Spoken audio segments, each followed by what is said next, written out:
Welcome back, truth seekers. It was a brisk, electric evening in New York City, the kind of night where ambition hangs in the air like smoke. Outside the theater playing GYPSY on Broadway, the chaos was cinematic. Camera flashes exploded like fireworks. The paparazzi swarmed, their lenses locked in on a single target, Meghan Markle. She stepped out of a jet-black SUV like a scene out of a high-budget biopic. Her look, a couture gown stitched in silent opulence, paired with diamond-studded heels that sparkled like currency itself. If glamour were a weapon, she had arrived fully armed. But this crowd wasn't starstruck.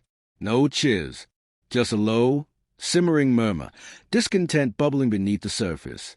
Hours earlier, Meghan had been spotted dining like royalty at one of Manhattan's most exclusive culinary temples, a playground for the uber-rich. The optics?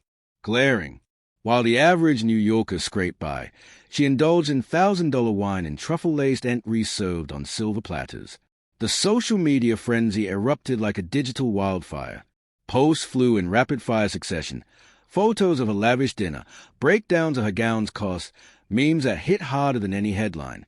One tweet read, "She speaks of compassion in $10,000 heels?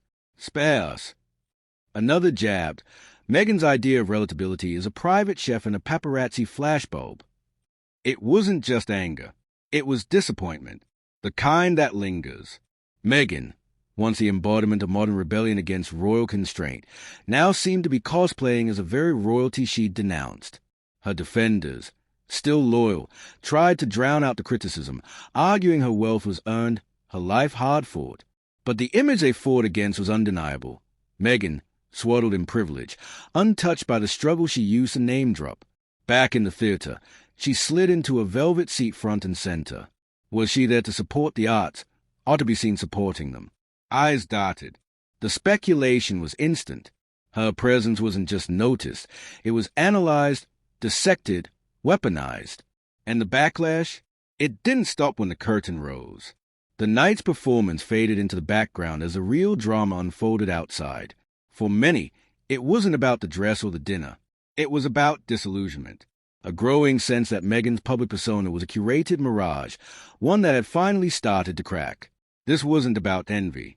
It was about contrast, about watching someone once relatable transform into a polished symbol of everything people are struggling against. And the silence from her camp? Deafening. No statements. No acknowledgement. Just silence, as though she believed it would all blow over, as it had before. But this time, the silence only added fuel to the fire. Across forums and feeds, the same question echoed. Had Meghan changed, or had the mask finally slipped? The woman who once defied convention now seemed imprisoned by her own narrative. Her life, a glossy magazine spread the public could look at but never touch. For those who'd rooted for her, the shift felt personal. They remembered the fierce, bold woman who challenged the crown. But what they saw now was different. This wasn't the rebel queen. This was something colder, more calculating. And her night on Broadway wasn't a blip. It was a moment that confirmed what many had feared. The theater marquee still lit the sidewalk, its letters bold against the night. But the real performance, the one the city would remember, hadn't taken place on stage. It had happened outside, in the eyes of a restless crowd, in the flashing cameras, in the silence that followed. In a city that never sleeps, Meghan Markle had become the headline they couldn't stop reading, and the cautionary tale they couldn't unsee.